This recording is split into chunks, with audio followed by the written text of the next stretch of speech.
I was living in a suburban town near Hattiesburg, Mississippi. If you've never been there, I would say the easiest way to describe it is quiet.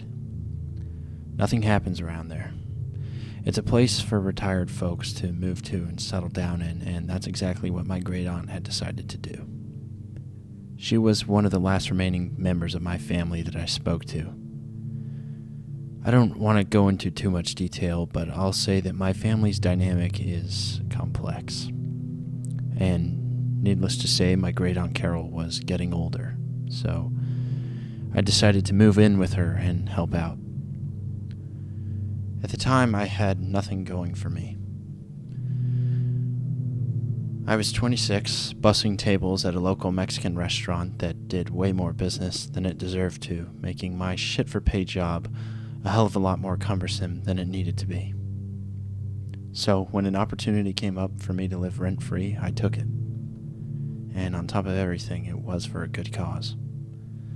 So as soon as I could, I packed what few things I had in the room that I was staying in, and I drove from Lafayette to my great aunt Carol's. As easy as that. Her house was large. Not massive, but larger than you would expect for a single woman to own. I mean, to be fair, she hadn't always lived alone. My great uncle, her husband, Larkin, used to live with her. I had never really got to know him so well. I had met him a handful of times, maybe seen him once in the past 5 years. I really only caught my great aunt when she would visit her friends in Lafayette, and he would rarely come with her. And as she got older, she stopped driving, and I could really only keep up with her over the phone, meaning what little relationship I had with Uncle Larkin was reduced down to a single picture I had of the three of us and the occasional, "Well, tell Uncle Larkin hi for me," to which she would kindly oblige. I think it was around January of last year that Larkin ended up passing away, a heart attack, if I remember correctly. It was all very sudden, and I remember speaking with Aunt Carol about it, her being very saddened by the whole thing, understandably so. I can only imagine the emotional toll of losing someone so close to you in your old age. All the time you'd spent with them, the looming mortality that suddenly seems ever closer to taking you. She didn't seem much in a good place. That's when I had tossed around the idea of coming to stay with her, and she'd always been fairly reluctant. Carol was a proud woman, only a bit more than she had the right to be. But she was a very strong-willed woman, so I didn't press too much. Not up until a month ago, when she had a minor stroke. When I'd visited her at the hospital, I had told her that I was going to go home and gather my things, and that I was going to come and stay with her, which I did. I moved my things into a small room upstairs in her house, a room that had earlier in my life seemed much larger. Aunt Carol lived downstairs in the master bedroom. The living room, right outside of her door, was large, adorned with a great chandelier that hung over a thick maroon rug that covered most of the living room floor. On the far wall was a massive window with a panoramic view of her backyard. A garden, a shed, and a large stretch of grass that backed up to a forest. I remembered playing in that forest as a kid, the journeys I would pretend to go on, just me and a trusted stick. Back then, the woods seemed so majestic. Now, standing in the middle of the dark living room looking out, they seemed much more dark and ominous. My daily routine became about the same throughout the first few weeks. I would wake up and prepare breakfast for myself and Carol. She would come sulking from her bedroom around 8 a.m. each morning and sit at the dining room table, which sat directly in front of the large window. I would bring her food and sit with my food, and we would discuss what we wanted for dinner and what sort of things I should grab while I'm out. My errands usually just entailed groceries, with the occasional plant store shop or a trip to the home goods store for a light bulb or cleaning supplies. Carol was surprisingly low effort. As I said, she was a proud woman, and part of that was maintaining the facade that she could take care of herself. I would often come home to find her working in her herb garden or reading. More often than not, I would come home to find her nested away in her room, the door closed, leaving the house to me, which was often quite nice.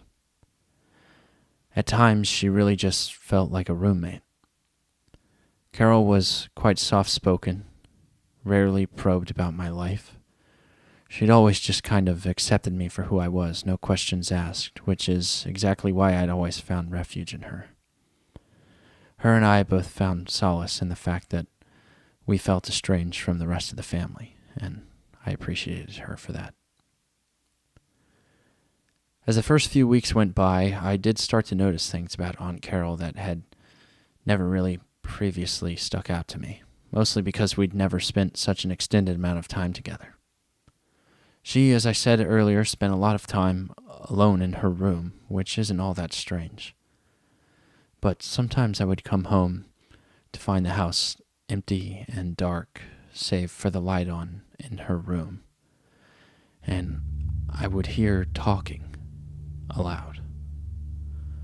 For a while, I dismissed it as her on the phone. I didn't think twice about it, but there was something about the pacing of the conversation that didn't seem right.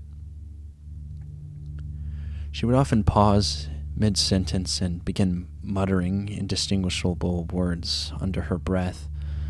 There would be long lapses of silence, and at one time, I'd found her cell phone on the dining room table as her conversation rolled on from inside of her room. Most of this I equated to her being old. She had, after all, been through a stroke. She was rapidly approaching the age of 78, and that would understandably have some sort of effect on the psyche, so I tried to ignore it. Sometimes I would hear her late at night, echoing up the stairwell. To be honest, it did spook me quite a bit. I had asked her about it one morning as we sat and ate breakfast. She had told me that she was just talking on the phone. I didn't say anything in return. Instead, I said okay and resumed eating breakfast. But in that moment, I had realized for the first time that I was living with someone I didn't really know that much about. Someone that wasn't afraid to lie to me. Or even more, someone that might actually be having a deteriorating mental state. Adults lying to me was nothing new. It was always a bit funny how many think they're being cunning and getting away with a blatant lie when really I just lack the energy to call them out on it. But with Carol, it really just made me a bit sad. I finished eating and I took our plates to the kitchen for cleaning, talking about the day's tasks as I did so. She'd said she wanted chicken soup for dinner, a dish I was more than capable of making. She needed soil for the garden, some various groceries, and she gave me the address of a bookshop that she had ordered a book from. As I finished up washing the dishes, she remained in her seat, staring out of the big windows, still and stoic. I couldn't help but think that her mind seemed to be withering away as the days went by. After a few more moments, I heard the faintest muttering of words, and then she stood up and slowly disappeared back into her room. My trip to the store was the same as always, meandering through the same aisles that I could never seem to remember. I managed to grab some soil from the small gardening section that the grocery store had, which saved me a trip to the plant store. So that only left my trip to the bookstore. And since the grocery store was close, I ran home and I started the soup since it needed a few hours to cook.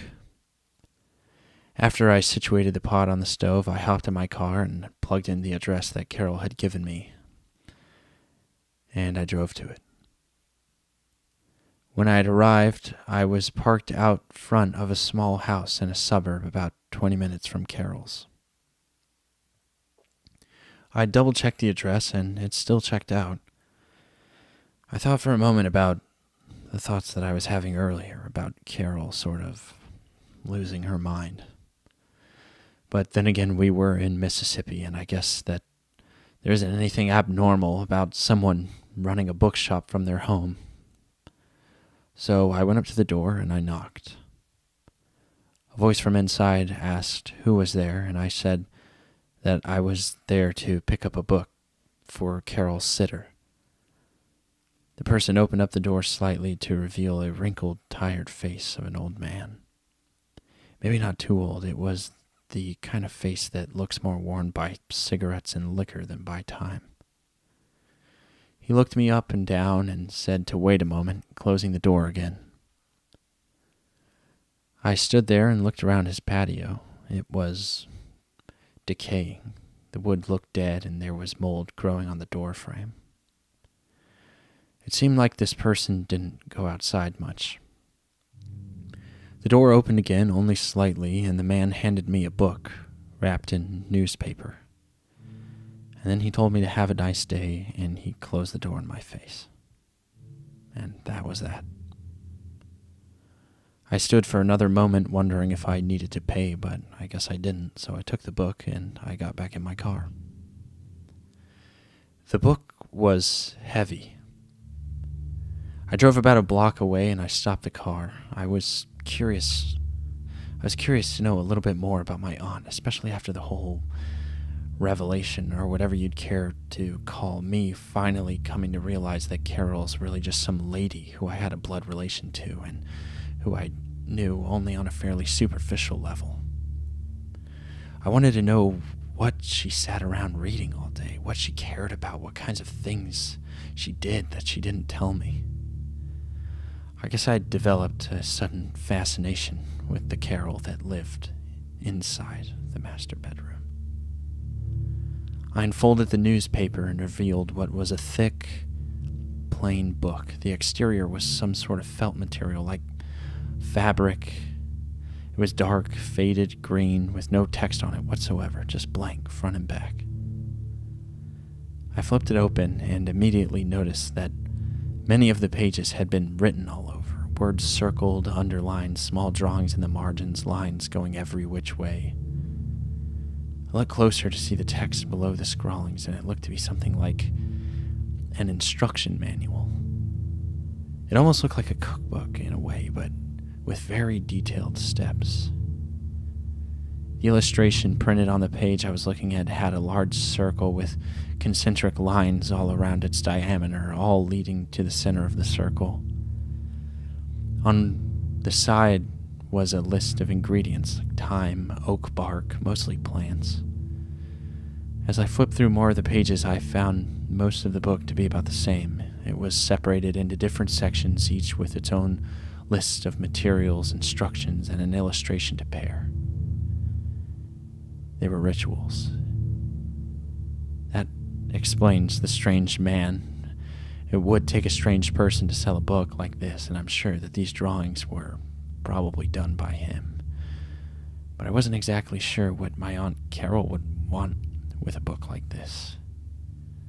Then again, I was beginning to think she was losing her mind, so it seemed to fit right into the picture. I wrapped it back up and drove the rest of the way home, thinking about whether or not I should ask her about it. My mind was reeling for no fair reason, just anxiety, I suppose. So I decided to take a detour and head to the bar for a drink or two. I got home just a bit before dusk, and the house was dark. Dark save for the usual sliver of light escaping from under Carol's door, out into the living room, onto the carpet. That and the moonlight from the large window on the far wall. I turned on the kitchen light and checked on the soup, which looked to be more than ready. I went towards Carol's door, and as I approached, I could hear the slightest mumbling coming from within. I slowed my step. As I said, my curiosity was beginning to peak. I wanted to get a better idea of what she was saying. So I crept towards the door. At first, I couldn't make out much, but as I got closer, This is what I heard. Yes. Still fresh, hun. Don't worry. Yes. It should be here tonight. She was silent for about the next 3 minutes.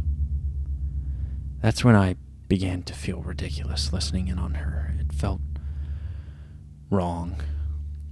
I didn't like feeling like a sleuth, especially not towards my aunt. So I decided to knock and tell her that dinner was ready. I served us both at the table, and with her bowl of soup, I brought her book, which I had rewrapped in the newspaper. She thanked me for getting it and set it on her lap. We ate, and I asked her what she'd done that day. She said garden work, and that she'd worked on turning the soil after I dropped off the new bag of mulch earlier in the day. I asked if she needed any help with the gardening, to which she said no, in her familiar bravado. I asked if she had a lawnmower in the shed, and offered to mow the lawn since it was becoming fairly overgrown. And she didn't respond. There was a bit of a change in the air at that point. I remember noticing that. She looked up from her soup, past me, across the table and out the window that was behind me. And she said, "There's no need." That's all she said on the matter. I decided to change the subject. The next morning, I decided to go for a run. I was becoming increasingly lazy now that my daily tasks were so simplistic, so I got up early and ran around the neighborhood.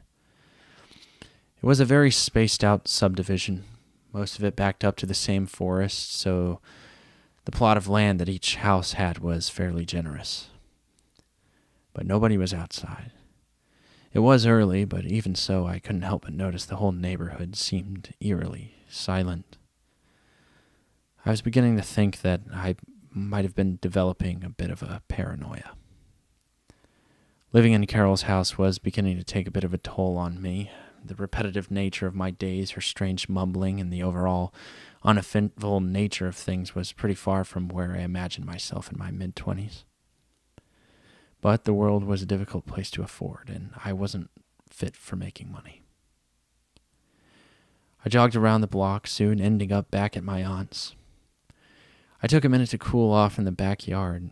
The air was crisp. It was early November, and things were beginning to cool off really nicely. So I shed my long-sleeved shirt, and I sat on a bench near the backyard patio, looking out towards the yard and the forest beyond it. Then I looked to the shed, and I noticed a padlock that had been put on the door. I couldn't recall if it had been there before, but after I thought a bit more, I remembered having left some gardening materials in the shed about a week earlier. And after closer inspection, I came to find that the lock did look significantly newer than the rest of the shed. I made my way inside upstairs to change out of my sweaty clothes and rinse myself off. By the time I got out of the shower, it was nearly 8 a.m., meaning Carol would soon be awake for breakfast. It was overcast out, so I figured something cozy was in order. I decided on some oats. The sound of Carol's muffled voice could be heard droning on from inside of her room. From midway down the stairs, I could see the familiar faint shred of light coming from below her bedroom door, and out with it, mumbling that I couldn't understand from my distance. Once again, my curiosity took over, and I found myself inching my way down the stairs and towards her door. The words were still difficult to make out, even as I got closer. It seemed like her voice was just beyond the point of understanding, just indistinguishable enough. So I continued to creep closer, inching towards the light under her door, her words becoming ever louder as I began to pick out maybe every other word. That was when my foot reached the edge of the rug and depressed a loose floorboard, sending the faintest creak out into the room. My eyes had clicked down to my foot. I froze, as if one single sound would have sent her flying into a rage, but no, none of that. Instead, what happened was that everything froze, not only me. Carol's voice from inside the room had completely halted. And just as I'd looked up from my foot and back towards the light coming from underneath her door, that too vanished in an instant.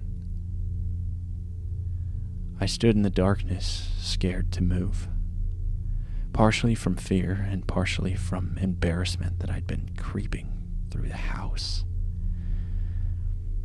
I tried my best to shift my weight back towards the rug, making as little sound as possible. And once back on the padded flooring, I silently made my way to the kitchen, trying my best to look as if that's where I'd been all morning.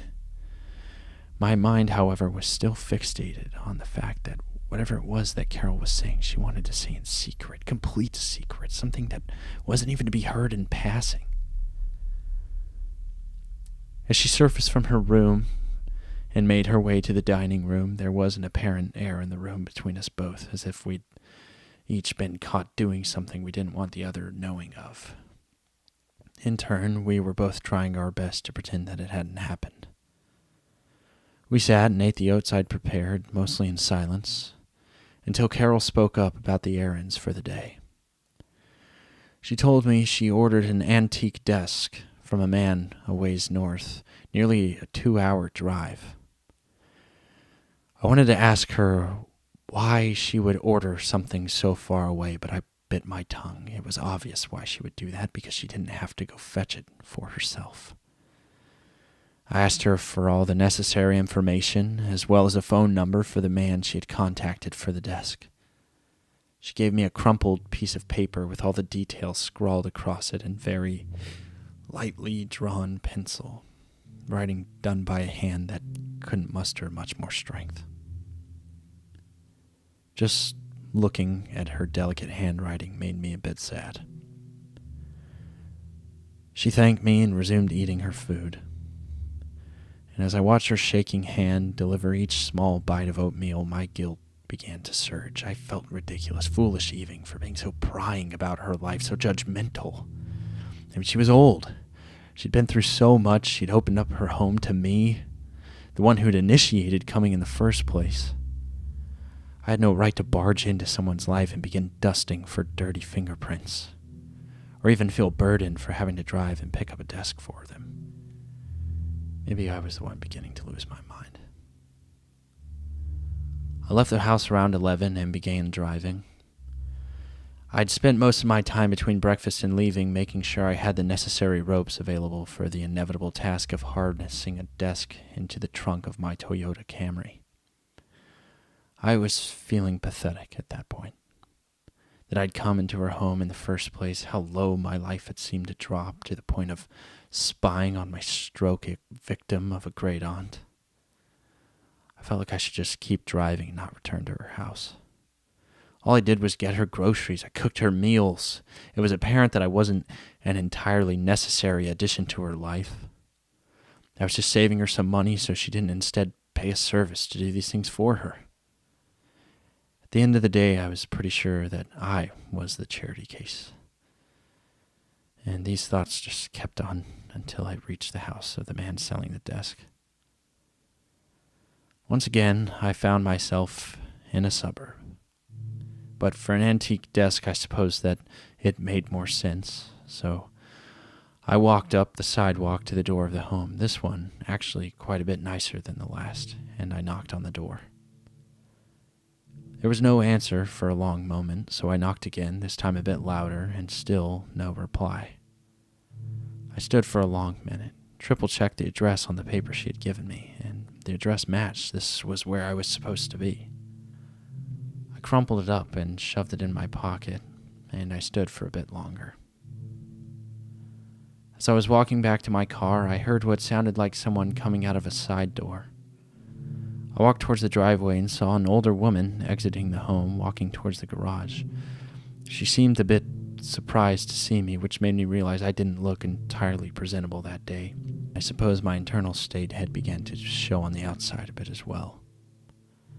I straightened myself up and I told her that I was there to pick up the table. She seemed confused, so I clarified that I was there for an antique sale, that I had the information to meet with a Rick who had posted the table that my aunt had agreed to purchase online. She told me, "There isn't any Rick here, hon. You've got the wrong address." And my stomach clenched. I apologized for having spooked her, and I went back to my car. And I sat in the driver's seat, clenching my fists. 2 hours of driving, and I was at the wrong address. I started the engine and took a deep, methodical breath to try and stabilize my heart rate. I don't know why I was having such a strong reaction. I tried to relax, turning up the AC. It had just started to rain outside, and all the raindrops on my windshield were doing their job to coax me into a calm. Where the hell was I? That seemed to be the question that I'd been asking myself for weeks, but now it had taken a bit more of a literal sense. I took the crumpled paper from my pocket, straightened it out, in order to find the number of Rick that Carol had given me. I dialed it into my phone, took a deep breath, and I called it, prepared to find him telling me that he was instead on South Elmont Drive, not North Elmont Drive. The phone rang for a few cycles, and soon a voice answered the phone with a short, "Yep." I stumbled across introducing myself and managed to get out that I was sent to pick up a desk for Carol, that I had apparently gone to the wrong address, to which he had asked who I was calling for. I said Rick, knowing full well by that point that the number that I had dialed was not in fact Rick, and that the information Carol had given me was entirely incorrect. My suspicions were quickly confirmed, and the voice on the other end curtly stated that they were Kenny and that I had the wrong number, promptly hanging up before I could even manage a response. I immediately dialed Carol's phone number, hoping that she could instead just send me the web page of where she bought the table and that I could handle the rest from there, but she didn't answer. My grip on the phone tightened. I was beginning to lose my cool. Not really due to her or this particular incident, it was just turning into one of those days where everything seemed to be conjuring a stronger static sound in my head. She was old, and a bit senile, that much was clear by this point. I blamed myself for not confirming the information before I left.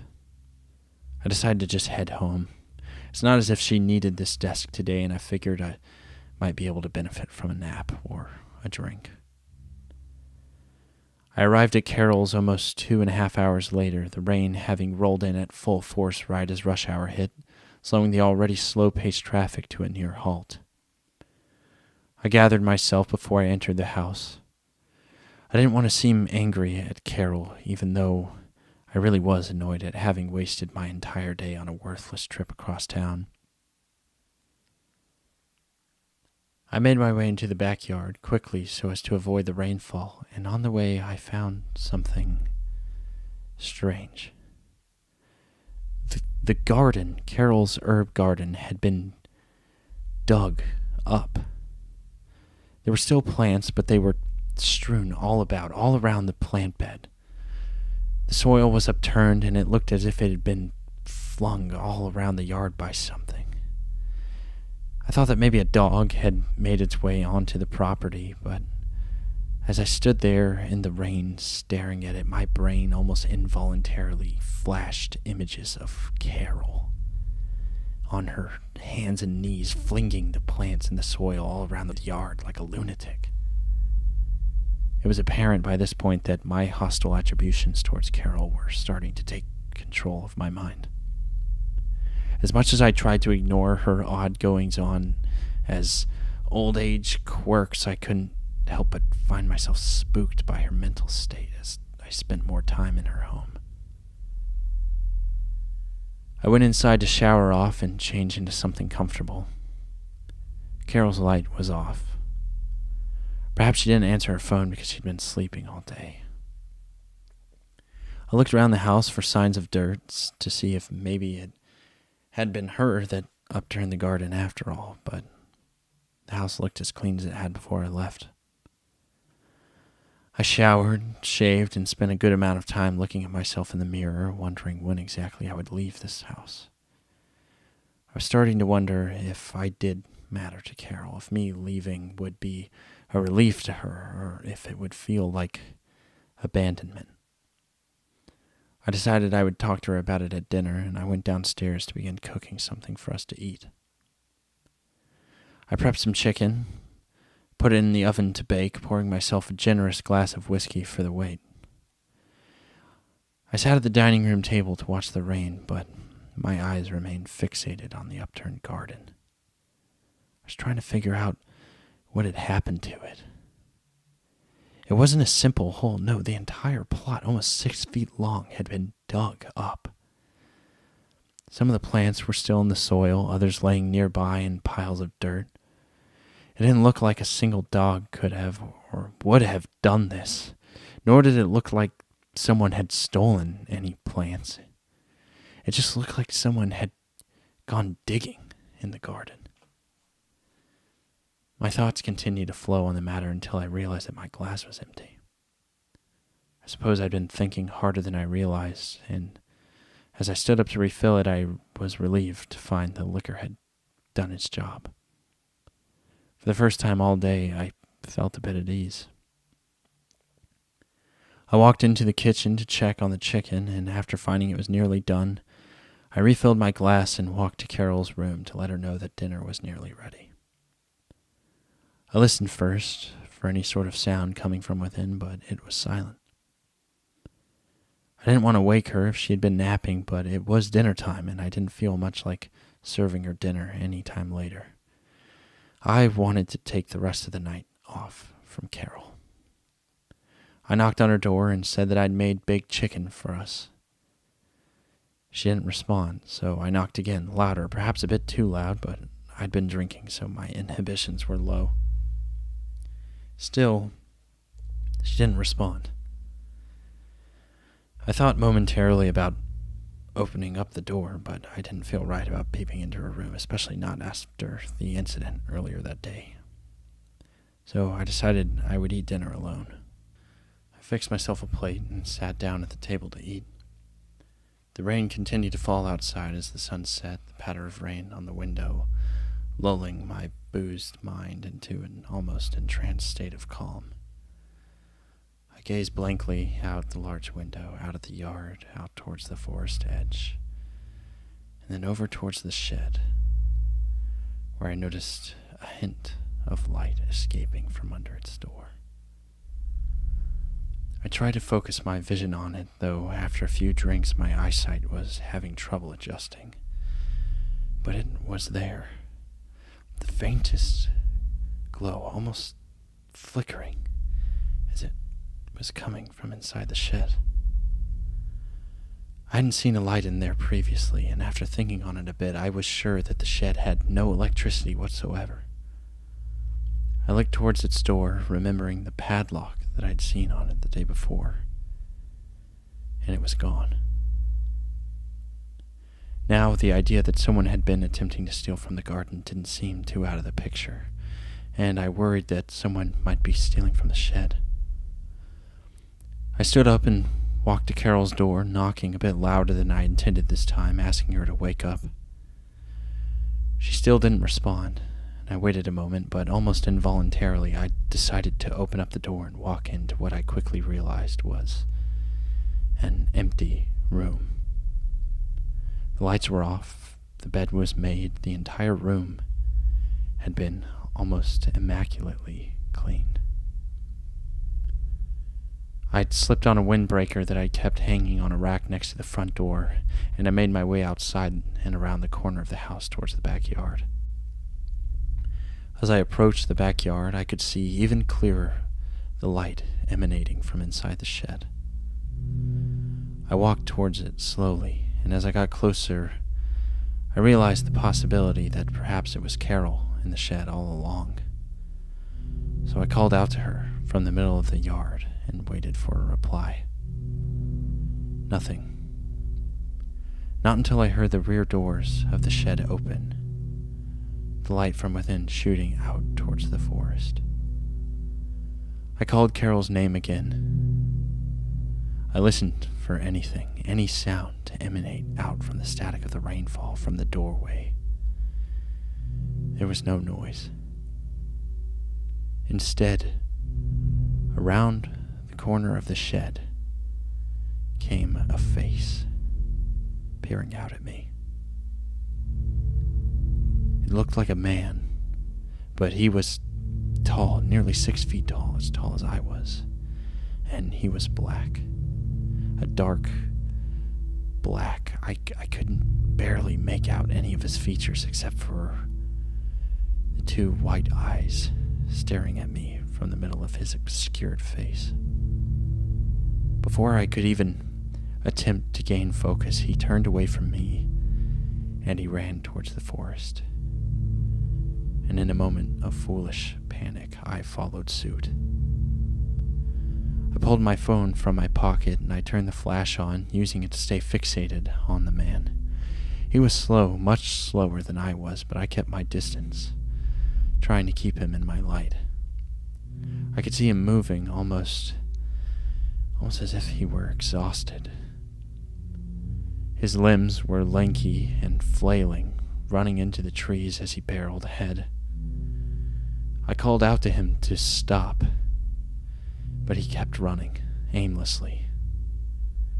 My mind was flying, wondering who this man was, and with the endless possibilities of Carol, if whoever this was had taken her.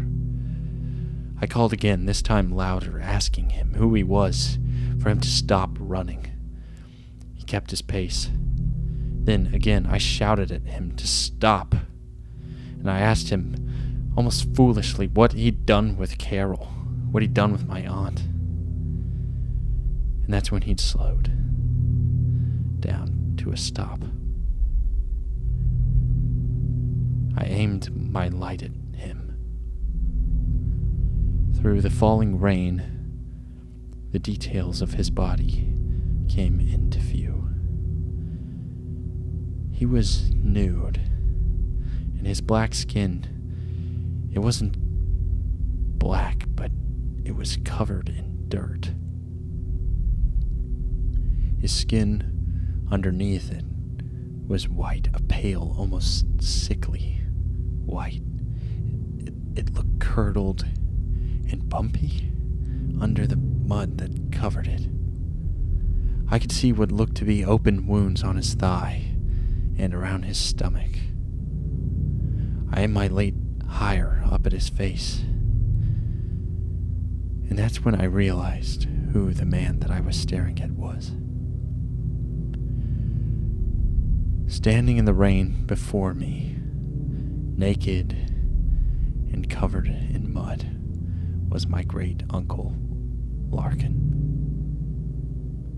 His face was strobing in the light of my phone, my hand shaking.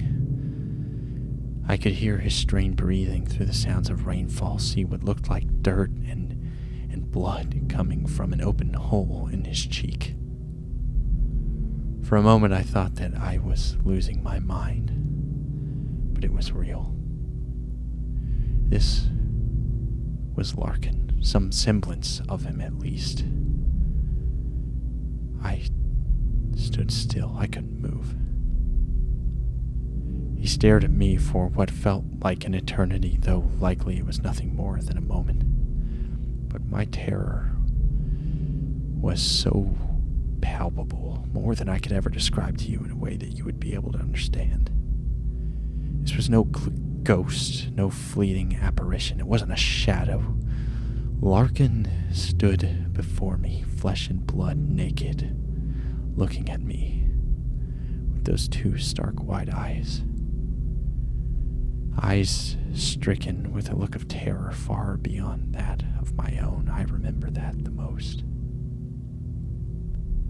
I see his bewildered face, an infinite flash of it, and then I see him turn and run deeper into the woods, and I see myself standing in place, unwavering until the sounds of his footsteps are lost in the rain.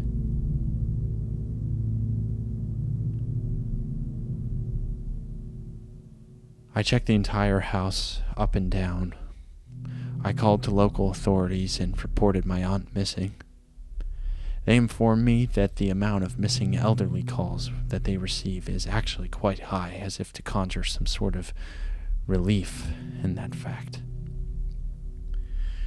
They questioned me about what I'd experienced that night, and I told them about the garden. I told them about the shed, and I told them about the man in the shed, and that I'd chased him into the woods. I didn't tell them who I thought the man to be. Even just hours after it had happened, I already began to doubt it, in what was assuredly more of an attempt to calm myself. Because I knew. I was sure of who I'd seen in the forest that night. The local officer asked me to come to the station, apologizing for the fact that they would have to ask me more questions there regarding my aunt. He chaperoned me to the car, and as I sat in the back of the cruiser, I realized that that was the safest I'd felt in weeks. I stared out through the bars on the window, out towards the forest edge, knowing that after the police cruiser had left this neighborhood, I would never return. And I was right.